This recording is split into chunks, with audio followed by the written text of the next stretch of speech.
सुल्तान राई को आखिर किसने कत्ल किया? वो कौन था जिसने पाकिस्तानी फिल्मों से उसके सुल्तान को छीन लिया? क्या ये डकैती की वारदात थी या मामला कुछ और था? अस्सलाम वालेकुम नाज़रीन, एक नए शो के साथ आबिद खान आपकी खिदमत में हाजिर है और मैं आज मौजूद हूँ पाकिस्तानी फिल्मों के सुल्तान राही की आखिरी आरामगाह पर, जो लाहौर में उनकी रिहाइशगाह के बिल्कुल करीब हज़रत शम्सुद्दीन कादरी रहमतुल्लाह अलैह के मज़ार के अहाते में है। सुल्तान राही दुनिया के अजीम तरीन अदाकारों में शामिल है और गिनेस बुक में उनका नाम है कि उन्होंने 1000 से ज़ायद फिल्मों में काम किया, जो दुनिया के किसी भी दूसरे अदाकार के हिस्से में नहीं आया। एक एक दिन में 5-5 फिल्मों की शूटिंग करने का जो एक मुनफरिद एजाज़ है वो भी सुल्तान राही के पास है। वैसे तो उनके मद्दा उस सुल्तान राही को जानते हैं जो सुल्तान राही ने कामयाबी के झंडे गाड़ दिए, मगर उससे पहले जो उन्होंने साल तक स्ट्रगल की और साल तक जो उन्होंने एक अपनी जद्दोजहद का उनका दौर था, आज की वीडियो में हम उसी को डिस्कस करेंगे। और इसके साथ साथ उनको जिस तरह बेईमाना तरीके से कत्ल कर दिया और आज तक उनके कातिल नामालूम है, इसको भी इस वीडियो में डिस्कस किया जाएगा। सुल्तान राही का असल नाम सुल्तान मोहम्मद था और वो 1934 को रावलपिंडी में पैदा हुए। आपका ताल्लुक एक मजहबी घराने से था, इसलिए बचपन में ही आपने कुरान पाक तफसीर के साथ पढ़ लिया था। छोटी उम्र में ही सुल्तान राही को फिल्मों से लगाव पैदा हुआ और इसी शौक के हाथों वो पिंडी से लाहौर चले आए, जहां आकर उन्होंने स्टेज ड्रामों से अपने कैरियर का आगाज किया और बाद फिल्मों में एक्स्ट्रा के रोल निभाने लगे। इसी दौरान सुल्तान राही अच्छे किरदारों के हसूल के लिए जद्दोजहद करते रहे। ऐसे में उन्हें एक फिल्म बाबुल में बदमाश के सानवी रोल की ऑफर हुई, जिसके बाद उनका बाकायदा तौर पर फनी कैरियर का आगाज हुआ। 1972 में सुल्तान राही को फिल्म बशीरा में मरकजी किरदार मिल गया, जिसके बाद उनकी कामयाबी का ना खत्म होने वाला एक ऐसा सिलसिला शुरू हुआ जो उनकी आखिरी सांस तक जारी रहा।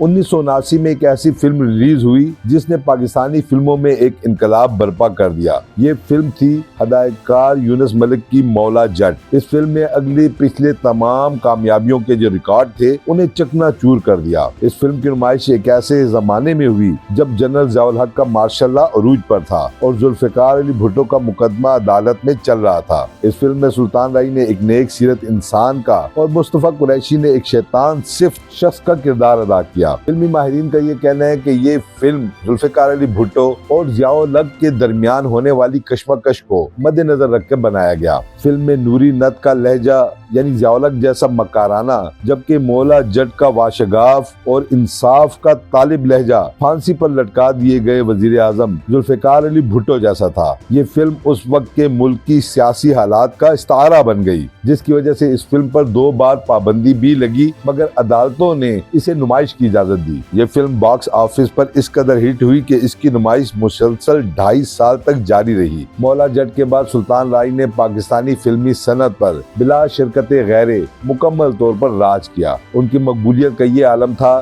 कि उनकी एक एक दिन में 5 फिल्में रिलीज हुई और 5 सुपरहिट साबित हुई। सुल्तान राही ने अपने कैरियर में 800 से ज्यादा फिल्मों में काम किया और कहा जाता है कि गिनेस बुक में उनका नाम दर्ज है। सुल्तान राही एक इंतहाई मुनकसिरुल मिजाज इंसान थे। वो हमेशा जमीन पर बैठकर खाना खाते और जमीन पर ही सोते। उनका कहना था कि मुझे जमीन से मोहब्बत है क्योंकि मुझे पता है कि मैंने इसी जमीन में जाना है। जिंदगी भर उन्होंने गरीबों और जरूरतमंदों की खुलकर इमदाद की, मस्जिदें और मदरसे बनाए। सुल्तान राही ने अपने कैरियर में बेशुमार मरतबा मरने के सीन फिल्म बंद कराए और इनमें से अक्सर वो गोलियों का ही निशाना बनते और इत्तफाक देखे कि उनकी मौत भी गोलियां लगने से ही हुई। यह 9 जनवरी 1996 की बात है। सुल्तान राही इस्लामाबाद में अमेरिका का वीजा लगवाने के बाद जीटी रोड से वापस लाहौर आ रहे थे। उनके ड्राइवर हाजी एहसन भी उनके साथ थे। गुजरांवाला बाईपास के पास उनकी गाड़ी का टायर फट गया। हाजी एहसन जैक लगाकर टायर बदलने में मसरूफ हो गए कि 2 निकाब पोश अफराद अचानक वहां नमूदार हुए। उन्होंने सुल्तान राही की तलाशी लेने की कोशिश की, जिस पर सुल्तान राही ने मुजाहमत की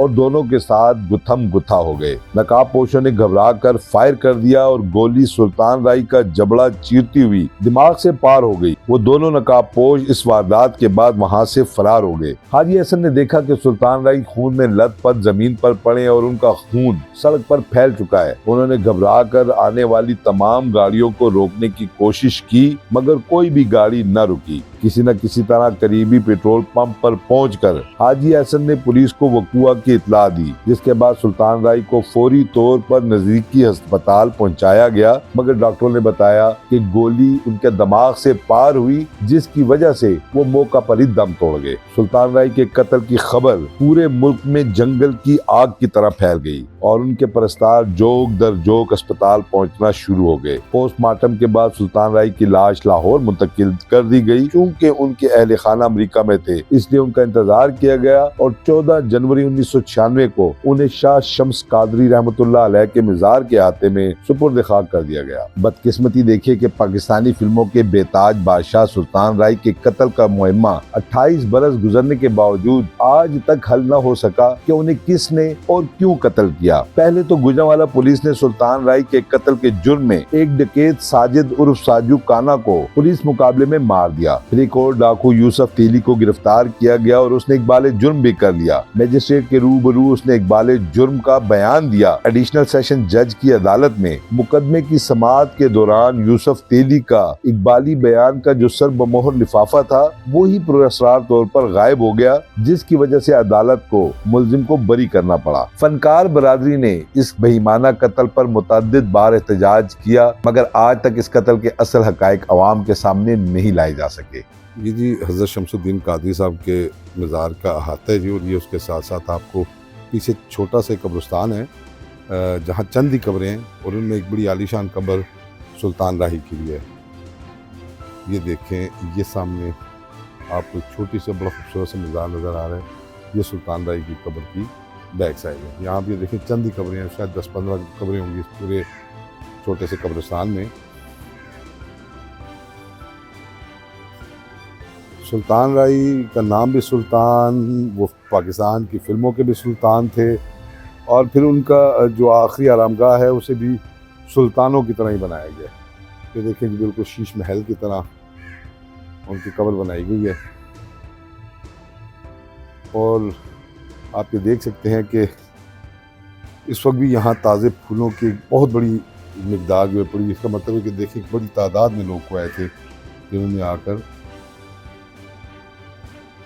यहाँ ये फूल रखे हैं और उनको यादों को ताज़ा किया।